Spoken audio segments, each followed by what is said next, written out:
kundi ngo atera imbere gato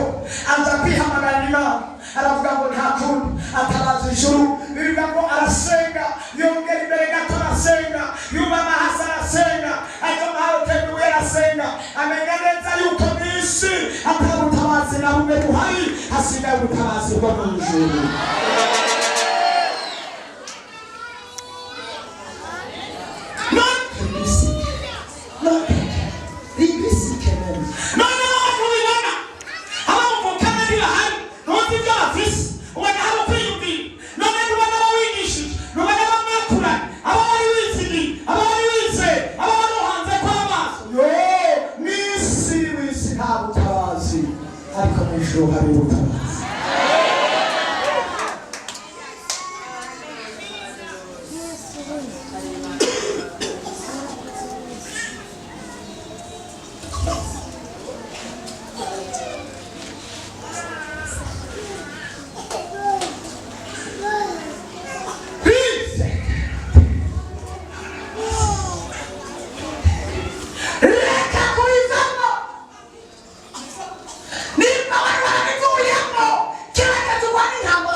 Igihe kimara bivamo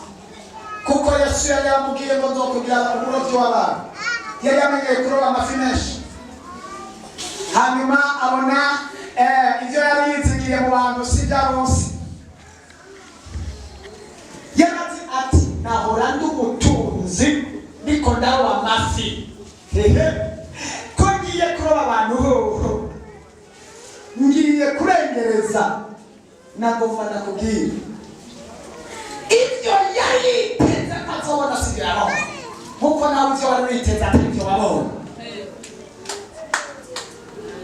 sivyo wabona na Petero si wa mbere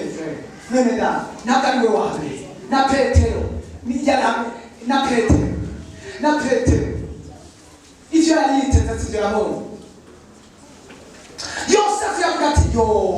kwimana inyeretse ko ngiye kuba umuntu akomeye mu muryango reka mbwira abo tuvukana yuko duhwiriwe yuko tugiye gutera imbere yuko mu muryango wacu Imana iduteye iteka ihagurukije mu nzoganza amahanga n'amahanga akibaza ngo iryo jambo rirabanezera ahubwo ko abo tuvukana twose rimwe ahubwo turahiriwe reka ndabibira akabanga kubibira akabanga bisa n'urwango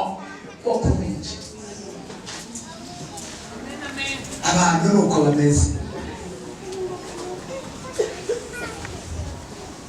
Imana niyavugana nawe bigira ibanga uceceke. Imana niyagucira icyanzo bigira ibanga uceceke. N'uwo muvukana ntukimutse nyegeza azobona uri muri byose. Niwatangura kubonera ibintu byaviza ceceka kandi umuntu ngira n'uwo muvukana ceceka azabona umubwira ati rero herekeza tugiye kuri aeroport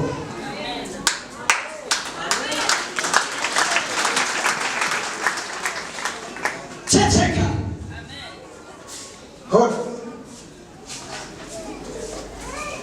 niba kenda biziriha ari kuwa gatandatu cyangwa kuwa gatanu kuwa n'umuzogera ndiziriha uco ntambara kumbwira ati rero ico yavuze iragisohoje ico yavuze kirashoboye niba umuvyaze hora kuko urose arongerwa n'abantu 100 ukamuvuga abanonye bazokuremenkaniriza batabipfuye kandi wabize ngo ni bene so